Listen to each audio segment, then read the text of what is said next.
qu'est-ce qui va se passer? En fait, je pense que tous les praticiens sont confrontés à des patients qui se renseignent, qui ont besoin, qui ont entendu parler des gouttières occlusales, hein.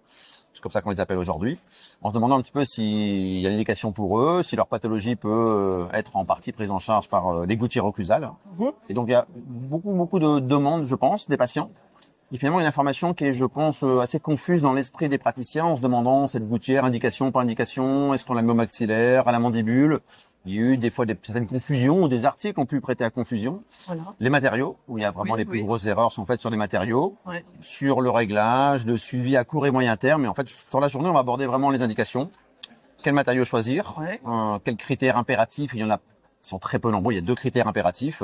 Et puis finalement, ce port de la gouttière avec ses réglages, quelle fréquence, quelle durée, et sur le long terme ou le court moyen terme, est-ce qu'il y a une indication à prolonger le port ou non?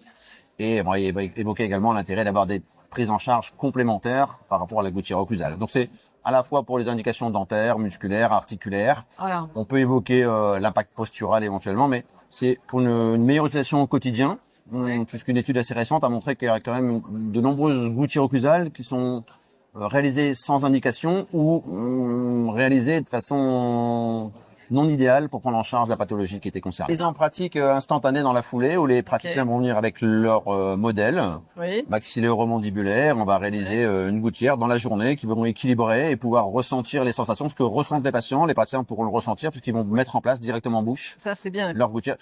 C'est plus simple d'expliquer aux patients ce qu'ils vont ressentir quand on l'a fait. Ça, c'est vrai. Tout à fait. Donc, voilà. Dans la journée, c'est théorie le matin et TP dans la foulée, que chacun se rende compte des indications et de comment on réalise ça.